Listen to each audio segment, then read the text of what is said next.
Well, welcome to the Front Row Podcast with Coach Mark Godford. I'm fired up today. I've got a couple guys here sitting with me that I have known for probably 40. I think I've mapped it out to you today. It's at least 40, almost 40 years. And I came to UCLA to coach as an assistant coach in 1988, and soon met David and Dana Pump.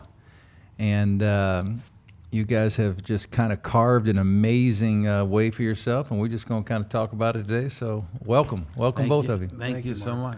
So let's go back and just kind of, for everybody listening, kind of an overview. You guys kind of have your hand in all kind of different pots. You've had an amazing run. You've raised a ton of money for the Northridge Hospital, some amazing causes, ticket business, sports business, at one time AAU basketball. I mean, there's really not a whole lot you haven't done, but kind of go all the way back. And you guys give me a little bit of idea of how that kind of started, even starting kind of right after high school, college, because I think that's kind of when you guys started maybe building kind of some momentum. So give me a story a little bit about that. You know, when Dana and I were in high school, as every young men and women out there, you know, we were trying to figure out, and we always loved sports. In our early days, Dana and I loved baseball card, and we had every hustle you can imagine, selling flowers on the corner, etc. And just through the game of basketball, which we loved, and Dana and I went to a Division V high school, Pacific Hills, and it's formerly Bel Air Prep, and you know, we were great players at that school, but between the three of us, it was a Division V school. And, you know, through basketball has opened the doors to so many great avenues. And it's been a hell of a run when we think about it. And I just think about when I first met you at Campbell Hall, and Dana and I have always used the phrase, little fish become big fish. And to see you get a head job at Murray State, and then from Murray State, you know, going to Alabama, then Alabama going to NC State. And, you know, I do remember in the early days when you were a young assistant at UCLA, recruiting, seeing you recruit the O'Bannon brothers, etc. So, you know, you've had a great run, and Dana and I have had a first row seat watching you coach. Yeah, you know, it's amazing. Our story started out, we started running basketball camps, and we never wrote down our path on how we're going to do this, how we're going to support ourselves, but anytime you have a passion and a love for something, I think we obviously love people. We are definitely a people person, and we started off running basketball camps, and that was our first seed that we planted, you know, running camps. And the camps led us to our scouting service. It was Don Mead. That's right. And then from there, we competed with another guy named Slam and Jam. That's right. Izzy Washington. Mm-hmm. And then there was another guy named John Farrell. Mm-hmm. And we kept creating different ways to run our business and create revenue. Then at a young age, we meet LA Gear. Mm-hmm. I remember they gave us $600,000 for grassroots basketball, and we were wearing shoes that lit up, you know. But you know, it's just amazing the run we had with exhibition games. We'd play NC State, Alabama, and just we kept creating different ways. And even today, we're 56 years old. The ticket business has been a great source of income. We always say it's all about relationships. So all those relationships we started years ago have grown to really help us, you know, in the real world. And then the biggest carrot to our heart is our foundation. Mm-hmm. Honor mom and dad, 32 years now. 23 years later, we've given Northridge Hospital over $11.5 million, given away over $13 million, 3 wings, Carol Pump Women's Center, Harold and Carol Pump Oncology, and the Pump Family Infusion Center. But there's so many incredible stories that David and I have, like how we raised the money and how we got things done and how we got Muhammad Ali to the dinner. And just there's a story behind everyone. So just for those who are listening, and a lot of people in the sports world, especially basketball world, they'll know who David and Dana Pump are. But sometimes people don't really know, and they'll meet you guys, and they're like, "Okay, what do those guys do?" And they're trying to figure it out. And one thing that I've always been impressed with, and you guys know this, is just how hard you work. How hard you work, and to put on a gala that raises over the years close to or $11.5 million to everything that you do in sports, it's because of how hard you hustle, how hard you work. Like some people, they don't understand how hard you have to work at this. It's not like you just wake up and then all of a sudden all these things happen.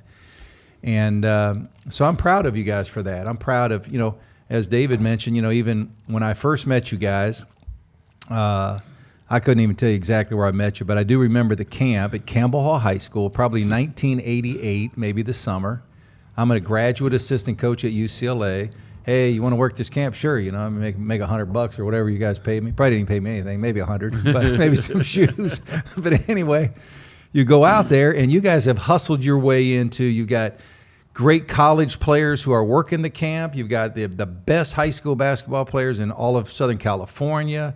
And you guys recruited and you just hustled and put it all together. And then you just kept building and building and building. So talk to me a little bit about, or where do you think that kind of work ethic, that get up and go, we're going to accomplish it, we're going to get over the hump, we're going to do this. It's like you never take no. We're going to solve this problem and we're going to achieve whatever it is you're working on. Where do you think that comes from? I think when we started the basketball program, the double pump and run, we've been able to build a foundation. And through the foundation, we've been able to monetize the relationships of the foundation to open up different avenues. But there's two of us, and we're both the yin and the yang. Yeah, the yin and the yang. And I just think both Dana and I know how to monetize relationships. And, it's just with the foundation. And one day Dana and I will write a book and we will give our description of how we raised the money. But you have to build relationships. You can't always ask. And I think our net worth is maybe the richest connectors in the world on relationships. I would agree. And we've been really able to understand how to build relationships, and we connect real dots, and we have incredible follow through. I might be talking to you and you're saying something to me and I'll put it in my brain like we got to follow up. Mm-hmm. I really think like when you help anyone's children, you're able to get behind the velvet rope. Mm-hmm. And what we're really good at is getting behind the velvet rope. Mm-hmm. And be able to get people to do things like once the dinner's over, we're working football, bringing people to the suite every weekend. It's not a job, it's a passion, but we're already connecting, donors, mm-hmm. whales, and mm-hmm. nurturing it. It's like we always say, you got to touch people 3 times before you make the ask. Mm-hmm. And I think we're just good. I mean, David, some people like David. He's more of a passive personality. I'm more of an aggressive personality. No. Yeah. Yeah. And Mark, as you know, we got to keep Dana sometimes in the pocket. He likes to scramble. But I would always say, people give to people. Mm-hmm. And some people would say, God, they're aggressive. You cannot be where we're at with our charity and anything in life being passive. No, there's no question. And I agree with you.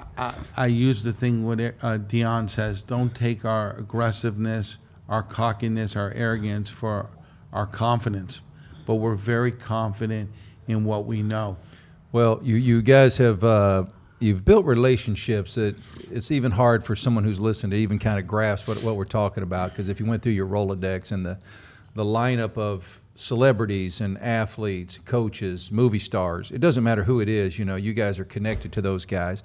But here's what I've enjoyed, even the 2 times I've lived here in Southern California and been around you guys. I think the people that you connect with, it's a genuine relationship. No doubt. It's not built. The relationship is not built on, hey, you're just trying to, milk them for a donation to the charity. It's a relationship, and I'm going to give the listeners here a great example. Dana, 2 twins right now that are how old right now? 2 years. Oh my goodness. Like 2 months. 2 years, little boy and a little girl. But at the christening at your church and your wife Leah's church downtown, South Central LA, I'm there with 25 other people. Obviously, David is there, and you're going to dedicate the babies that morning. And sitting with me to my right, on my right side, is Sugar Ray Leonard.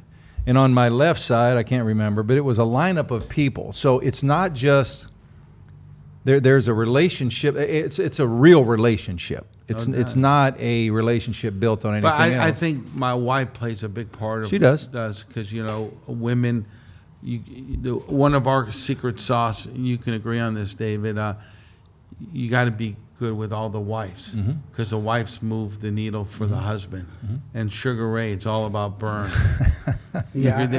Probably Lorna too with Cedric. Yeah, absolutely. And I would agree with Dana. And Dana doesn't play golf, and I play golf. If you want to say it's golf, but when you spend 5 hours with someone, you can definitely build a great relationship.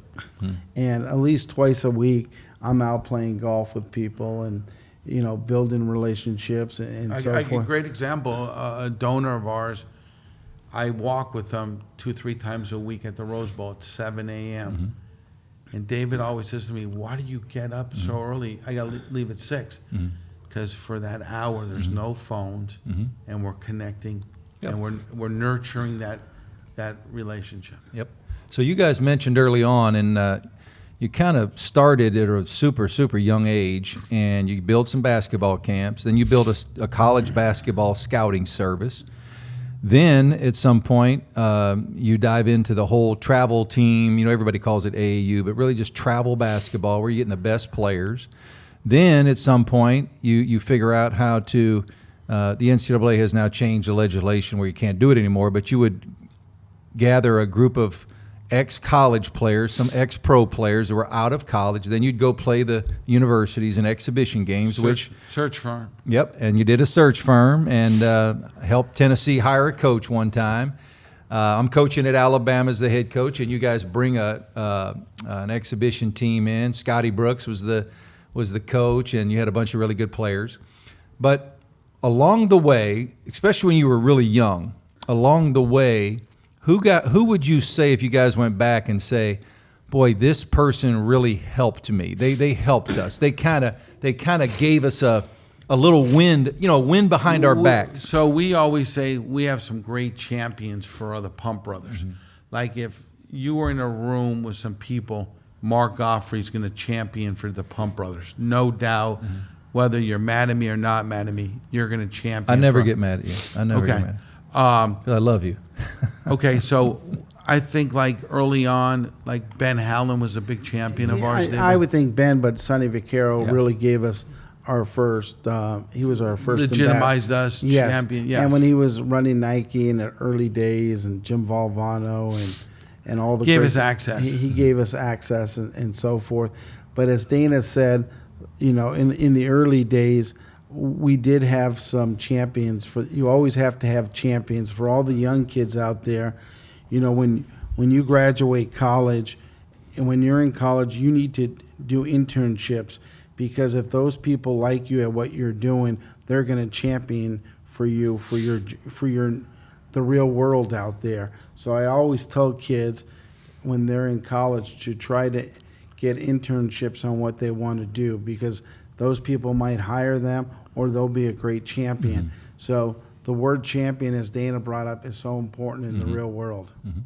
I go back and I look, and correct me if I'm wrong on this, but I'm glad you mentioned Sonny. And Sonny, just with the movie that came out within this last year and a half about Michael Jordan, and Sonny was working for Nike and, was a real big part of kind of, the Jordan family ending up with Nike as opposed to Adidas or Converse. And I'm glad you said that, because I always felt Sonny was really good to you guys. And you know what happens over life, and we've all done it. You know, even me. You know, you go through periods where you're really close to some people, then maybe not as close, and you know, time passes. But talk to me about your guys when you were very young. You're very young. You're probably young 20s. You're starting, and George Raveling is the head coach at USC basketball. Had been at Iowa. Very, very, very well respected. But didn't he play a little bit of a role as well as kind of? George was definitely, you know, he was like one of the first big time coaches and that we dealt with, and just took a liking. We loved to eat. We just loved, without a doubt, George did. Another guy that seeded our foundation, anonymous check for $25,000 when we started, was a guy named Big Bill. And I never knew what anonymous was, but I found out. And Dana, you know, as Coach Goffrey brought up, George Raveling, there's no question. Brian Hamill, who worked for him, who turned out to be a big mentor of ours through our journey. But some of the great wins when George Raveling had at USC. We were there. And then afterwards, we would all go to this famous place downtown, and we had some great evenings. And but you know, when I look at it, all the great coaches were all little fish at one time.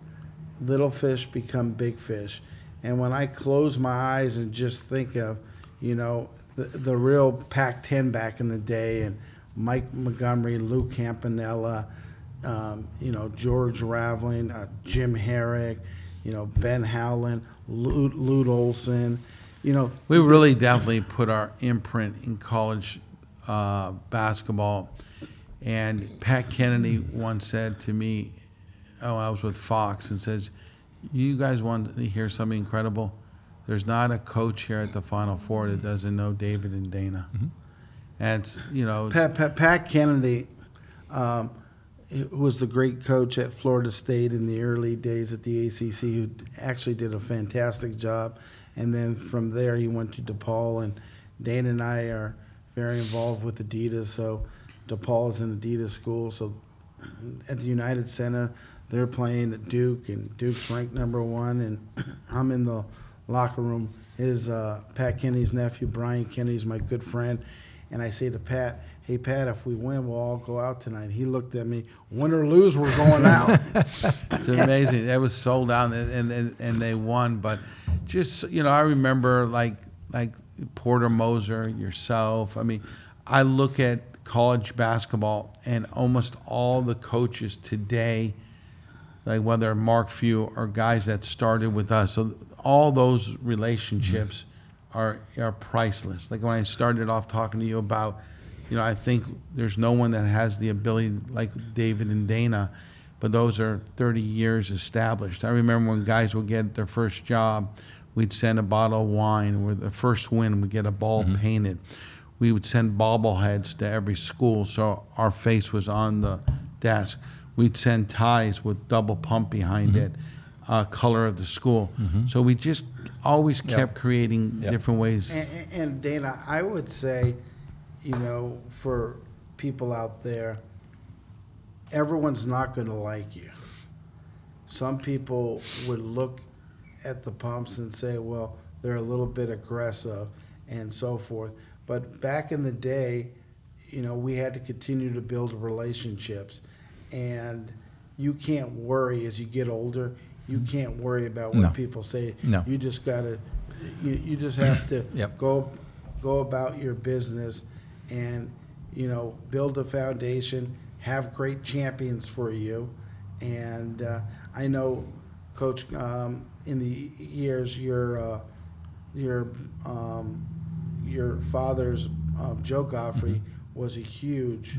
Oh, yeah. Joe was a big part of us, championing, got the ADs to come to our conference. That was a real hustle. I remember I'd take a red book, and I'd call every athletic director and just how I got them on the phone. And that was a skill set. And, you know, it's like today, one of the things I'll write in our book, you never ask for money on a Monday for charity. You never. That's just, people are not worried about giving money.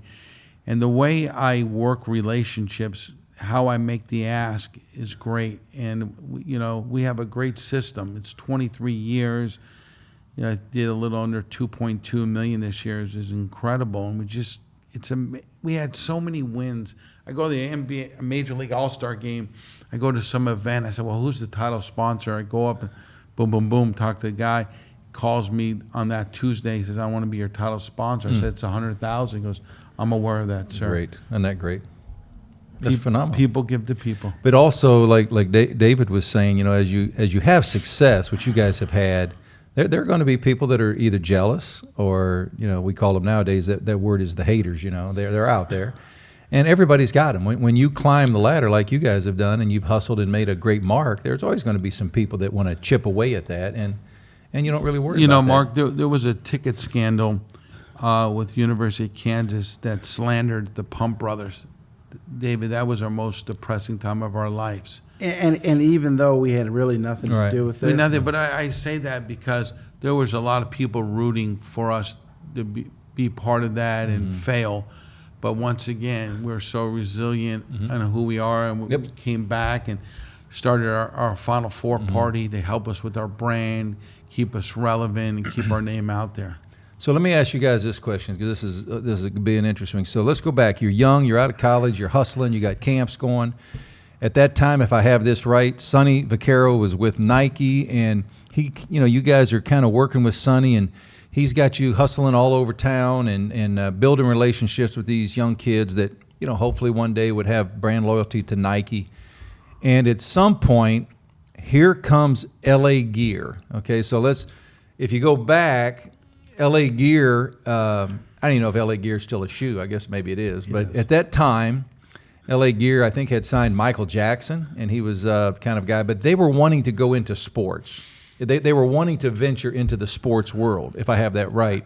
And they saw you guys and said, we want to bring you on board. I credit David Spencer and Leonard Armato, and they went after colleges like USC, LSU. That's how Shaquille gets there, and that's how Shaquille goes with Leonard as an agent. Stan Morrison, and we were there building those relationships. Auburn, Cliff Ellis, we gave a big check to. And then LA Gear had their own trip we were invited to. They kept legitimizing the But if you Pumps. come back on that, here's what I want to know. So how does it happen? How does again, you guys are working at Nike and you're working for Sonny, and you guys are hustling and you guys are doing a great job and you're building a reputation. You're building the fact that, hey, these guys can shake and bake it and get something done. And then all of a sudden, you guys are getting ready to have a massive check come your way. Back then, and it's still big, but even back then it was even bigger with LA Gear. Tell me how that happens. Well, Mark, there's this saying, you just have to go out there and make plays, and good things will happen. But explain to them how it happened. And you know what?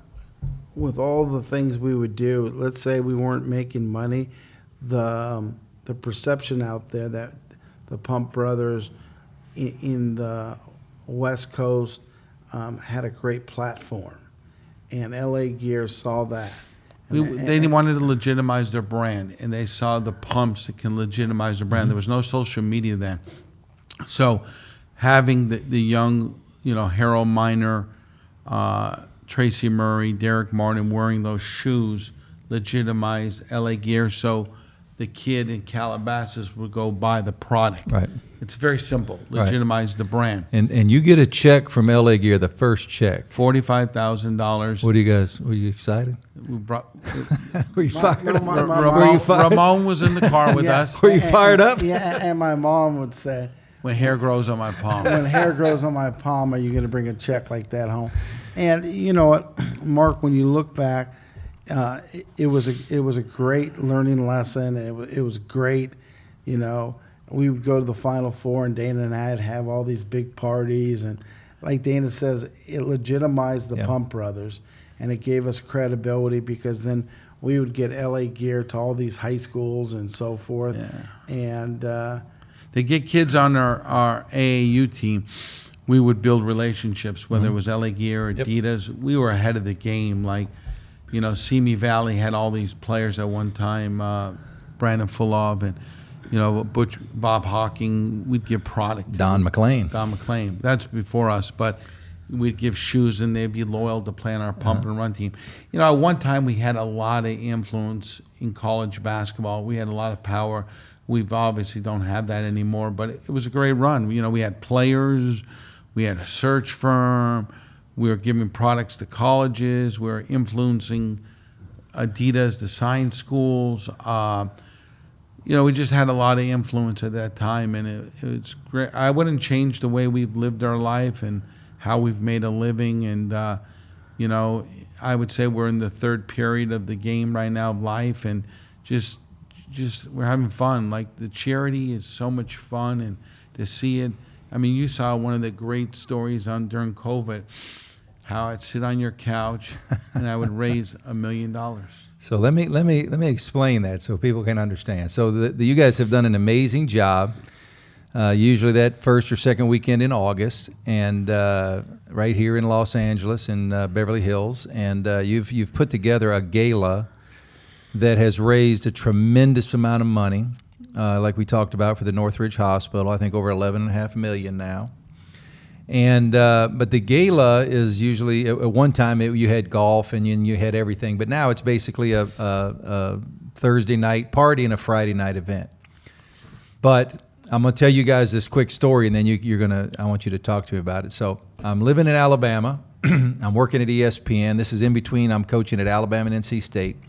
I've got a great buddy who owns a little pub, just a little tiny little pub. So his name is Chopper. I love him to death. I said, Chop, I'm going to go out to L.A. and I'm going to go to this event. I think you'll have a great time. I think it'll be a lot of fun for you.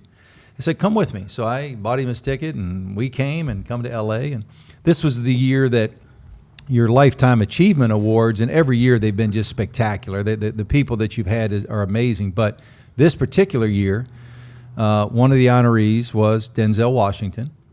And what you guys did is you had Cedric the Entertainer, Snoop Dogg, Jamie Foxx, Morgan Freeman. But then you brought out Morgan Freeman, and I said, okay, all right, this is another level here. My guys went to another level on this one. And those guys basically then introduced Denzel. And then at the same year, that same event, you also honored Muhammad Ali. And with Muhammad, you've got Mark Spitz, you've got Oscar De La Hoya, trying to remember who else, but that lineup was off the chart. And you're putting all these guys on stage. And you forgot the other honoree. That year was, who was it? Hank Aaron. Hank Aaron, which in Hank Aaron, we've got Ernie Banks, we've got Dave Winfield, and we've got Joe Torre, LaRussa. Torre and LaRussa. And so I can tell my buddy Chopper is in the crowd, and and we're sitting at the table, and I've got Kenny Smith with me, and I got some other guys, and they were kind of like almost just afterthoughts, because you look on the stage, and so Chopper was like, this is crazy, it was unbelievable. And you guys' ability to do that, I've told people all the time, you could televise that event. You could televise that event around the country, and a lot of people would not believe who ends up on stage as you're honoring, different celebrities, athletes, whoever it may be. And you just have done an amazing job with that. It's off the charts, and the real beneficiary is obviously the hospital, which then the beneficiary are the people that need the services at Northridge Hospital. So you got to feel really good and feel really proud of kind of where that whole event, the gala, has gone from the very first year. I mean, I remember driving down, we played Trump National, and I've got my dad and John Wooden. And I think that year you might have honored Isaiah Thomas with Coach Wooden, I can't remember. But anyway, the lineup was off the chart. And my dad and I go out to Encino, we pick up John Wooden, we drive in the car down to, I think it was Long Beach or somewhere, I can't remember exactly where it was. But from the beginning till now, it's got to be unbelievably rewarding to look back and say, wow, look at all the steps along the way, and then look where it is now. Mark, there's so many great stories from year 1 to year 24 coming up. But there's one common theme. People give to people. There's no question, but there's always a story how we get an honoree or how we get a celebrity. And our greatest story is, at the time, and probably to today, the greatest living athlete was the great Muhammad Ali. And we used the relationship.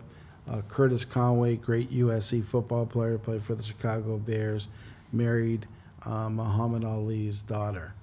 And we reached out to her. We probably called her 10 times. And she says, well, you need to call my stepmother. So Dana and I proceed to call the stepmother. We get her on the phone, and she says, oh, you can come to Arizona, and Muhammad and I would love to meet you. So we go to Houston's in Scottsdale. It's Dana and myself and Muhammad and his wife and Lonnie, who Dana and I just saw probably 6 months ago, who's a redhead, freckles. And one of the great stories, when we sit down, she says, Muhammad, these are some really good-looking boys. and you know, Mark, that doesn't happen. That doesn't happen every day. And I'll never forget, Dana hits me on the knee and says, we got this. We're in. We're good. And then She asked, she goes, Muhammad wants to know who you're honoring. I said, we're going to honor Hank Aaron and Denzel Washington. She looked and said, that's incredible. But the most incredible story was we walked outside the restaurant, we get in the car, we looked at each other. We never spoke to Denzel and Hank Aaron.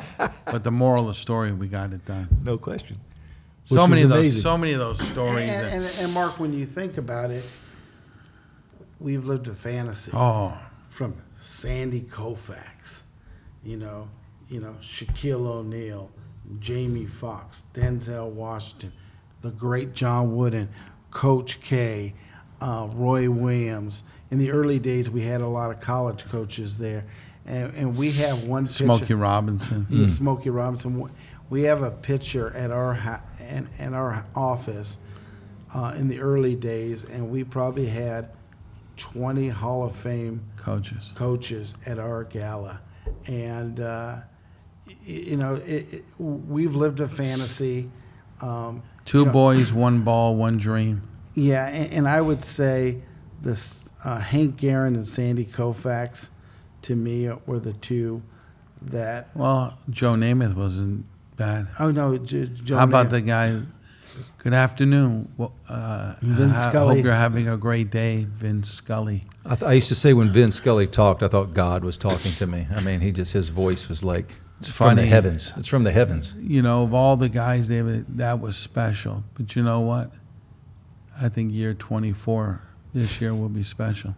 Yeah, there's no question. And every year we try to better ourselves. We want to get Deion Sanders this year, and like Tom Brady in these next 2 years. Just Wayne be up. Gretzky. We want to get. You will. You will. Yeah. There's no doubt you will. And we want to get icons. But listen, it's been a great joy. I think Dana and I feel that we've been blessed. And Beyond our wildest dreams. Beyond our wildest dreams.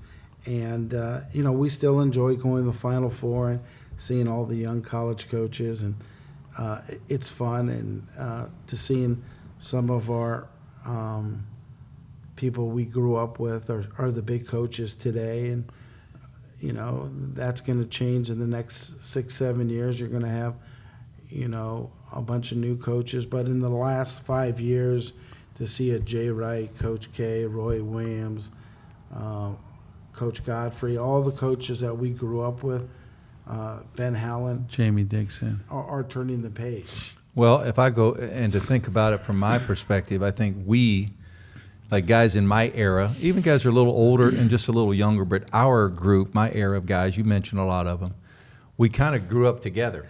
I watched you guys grow up, and you're watching us, and you're watching coaches kind of climb the ladder, but then we're watching you guys as well go from Campbell Hall camp to the scouting service to working for Nike, and then LA Gear, then working at Adidas. You've covered the gamut. With every shoe, there's all of them. All of them. I got another great story. Okay. So everything's about perception. So every Monday during college basketball, Billy Tubbs would call me. He thought David and I voted for the top 25. And David says, don't tell him we don't. He thinks we do. So every Monday, hey, Dana, this Coach Tubbs, we had a big win. We need to be in the top 20. And, I'm sure Billy told, hey, God dang, those pumps, they vote for the college. I'll never forget. Ben Howland was at UCLA, and there was Sunday, they were watching where they're going to be seated. But I found out before the television where we were going to UCLA, and Ben told the media, I already knew we were going to Philadelphia at the time. And one of my guys, the floor guys, like Connor's floor, like Gary Gray, this guy told me, oh no, UCLA's going. So like, I remember that was drama. Like, how do the pumps know before everyone else? So it's interesting. A couple things that come to mind is you guys have done a great job with the gala, and you brought this up, Dana, and I want to touch on it because this is, I think it's interesting and fun for people. But COVID hits. So at that time, you and I are living probably, I don't even know, it's not a quarter of a mile. It's probably I don't know, you can walk from house to house in about 3 minutes. But anyway, we're living close together. There's going to be no gala. This is August of 20, would have been 2020. You can't have the gala. And what are we going to do? That was kind of the thing. And what you guys did, which I was really proud of, and I've told this story to a lot of people because I really watched. I mean, I watched you, more than David at the time because you lived right there. But I watched you sit in my little chair over there and eat all my food in my refrigerator at the time in my pantry. But got on the phone, whether it was Aaron Boone with the Yankees and Roy Williams at North Carolina, it didn't matter who it was. And what you did was you guys got creative, which a lot of people don't understand. Sometimes you have to find a new way. And what you did was you began to auction off experiences with those people for charity. And so now I can donate to a charity, and then I can go spend spring training. I can go down on the field with the Yankees or whomever it may be. And then all of a sudden, these experiences became part of the thing. So it was just one step ahead. It was a negative time in the world. The world shut down, and I wanted to make sure that I was going to fulfill my commitment that year. And David and I just put our mind together, and we said, let's create a bunch of experiences. And I remember the Aaron Boone, the first one, we got like 17,000. Then we did Instagram followers. So I called Mike. I said, Mike, someone gave us 37. Pump with a 37,000. Kiki, the pump got 37,000. I said, Mike, I want to sell it number 2, sell it 100 times. That's incredible. And I had Jamie Foxx follow people, and Cedric the Entertainer, and Anthony Anderson. And I remember, God, we made almost $100,000 on like 5 guys following someone. That's real money. And I just was so satisfying giving that money to the hospital that year of all the years because, it was so challenging. And then we had people still give commitments to the hospital. And that was definitely our finest hour. And Mark, that was a time in life where everyone was accessible. Dana and I set up Zooms, and we had Oscar Robinson on a Zoom. The ABA Zoom we had, we got like 25 ABA guys, Larry Brown, Rick Barry, Artis Gilmore. We just did Zoom. And then we did a Zoom. I mean, everyone was at home. Everyone was available. And but what you did though is you kind of pivoted and you switched gears, which is a great lesson sometimes for people in that, as one door is closed, it's out of your control. COVID hits, you can't do it. You got to figure something else out. And I think when from my perspective, when I watch you guys and how you've grown over the years, you keep finding ways to open up a new door. You keep finding ways to discover something new. And a lot of times people in life, they struggle with that. They can only kind of stay in their lane. They can't figure, okay, I got to figure something else out. And you guys have done an amazing job. If you put down on a piece of paper and actually wrote a resume, which I don't think you guys ever had, and you went through every different experience that you've had from shoe companies and AAU teams and exhibition games and search firms and tickets. Comes down to one thing. Yeah. Relationships. But it also comes down to hard work. Because you don't wake up in the morning and all this happens. It does, Dana. As a coach says, you got to be in a position to win, and we're always in a position. Always. But Mark, I always say there's a lot of audibles. Oh, we've had some audibles. You had to. Yeah, you go to the line of scrimmage every day, and there's some audibles. And, there's two of us, so you try to figure out. And for the people out there, and people in general, as Dana and I said, you got to have some champions. You got to work hard, and you got to keep reinventing yourself. And good things will happen, and you have to continue to make plays. Every day, Dana and I try to make plays. And that's my talk to all my friends. What the fuck, you an offensive coordinator now?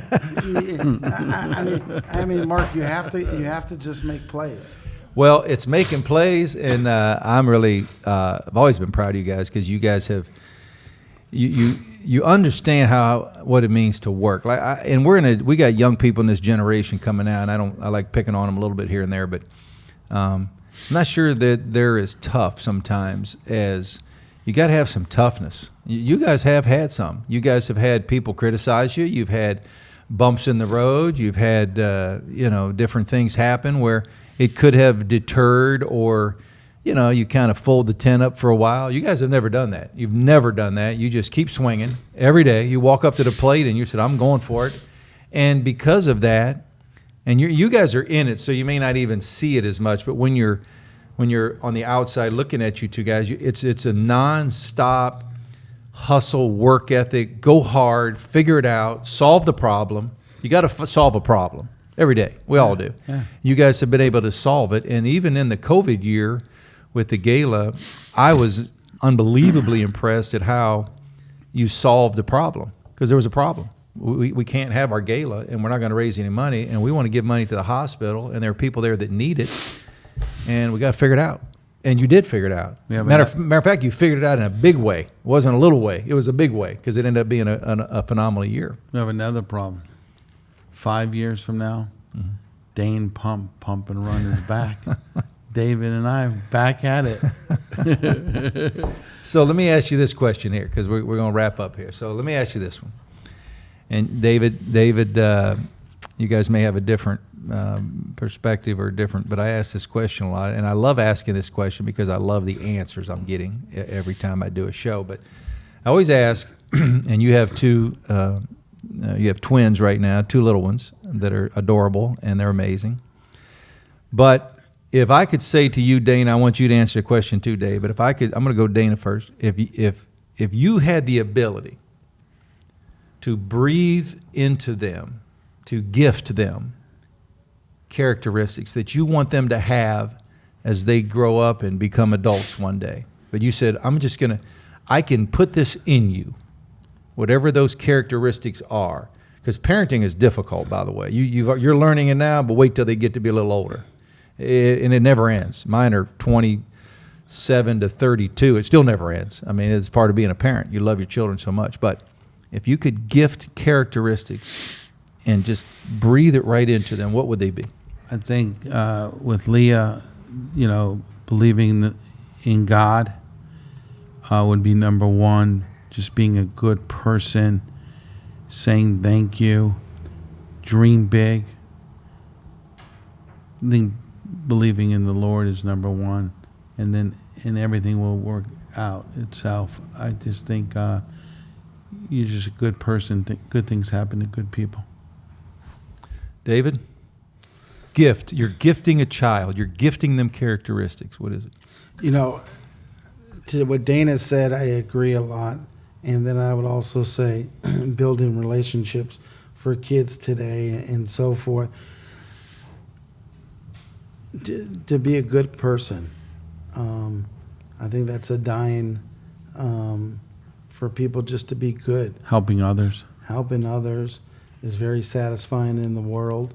And it's a crazy world. We get off by helping others.